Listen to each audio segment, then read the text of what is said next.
Welcome to Shadows of Dawn.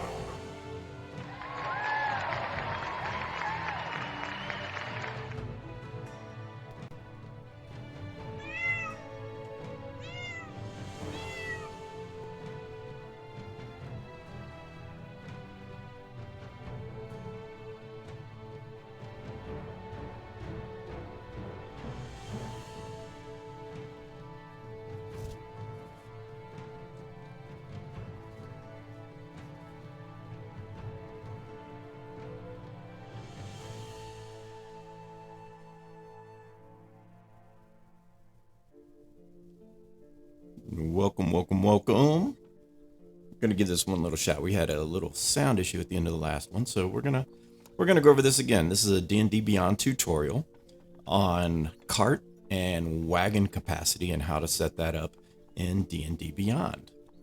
I found that a lot of my players like to have a wagon or a cart in order to carry their treasure back to wherever they're going, or just to carry supplies out to wherever they're going. Comes in really useful, especially for carrying heavy stuff. And if you're playing with encumbrance or variant encumbrance, things can get quite heavy. And I just find that weight capacity adds a lot of realism to the game, which is pretty cool. So, pretty simple. We got our little priest here, little halfling priest, and she can't carry very much. So, we're going to go to inventory, and we are going to add a cart. Pretty simple. One of the things you always want to do is you always want to make sure that you check your container settings. Make coins and containers. So yeah, as long as your containers are on, you're all good. And while we're here, why don't we just go ahead and add a wagon too, so we can kind of show everybody the difference. Okay, so scroll these down. We got a cart, we got a wagon. All right, so the most important thing about weight capacity is it's the pull capacity of whatever is pulling your cart or wagon. So, for example, a draft horse has a strength of 18. So, calculating carrying capacity for pretty much anybody, it's standard, is you take that number and you multiply by 15.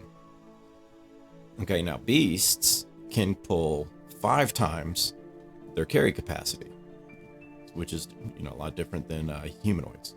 So we just take that, we multiply by 5, and we come up with this 1350 number. So this is important. 1350 is the pull capacity of the animal. Well, when you look over at your cart and you see your cart weighs 200 pounds, you can go into your cart, because right now it's not giving you any kind of capacity on this. It's just telling you how much the cart weighs. So to add capacity, if you were to add 1350, which is the pull capacity of the horse, it kind of gives you this false number, because the cart has to count against the weight that the horse can pull. So 0 out of 1350 is kind of misleading, because it's getting a 200-pound cart for free. So really simple fix is you just subtract 200 from 1350, and you go with 1150. And now you have the pulling capacity of a cart, one draft horse on a cart.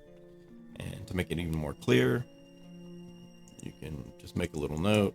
This is one draft horse, right? So for example, if you were using a mule, mules, I believe, have a 14 strength. So their pull capacity is a lot less. You would take 14 multiplied by 15, 14 multiplied by 15, and then you would multiply that by 5 in order to find their pull capacity. So wagons, same exercise. With the exception is a wagon can have 2 animals that pull it, right? So really you take the pull capacity. So one draft horse would be 1350. We multiply it by 2, we get 2700. And again, we just go to the weight capacity and we take the 2700 and subtract the 400, which gives us 2300 pull capacity. Easy peasy, right? Add a little note. This is 2 draft horses. Right? That's what has to pull that in order to get that capacity. Very simple, easy to do.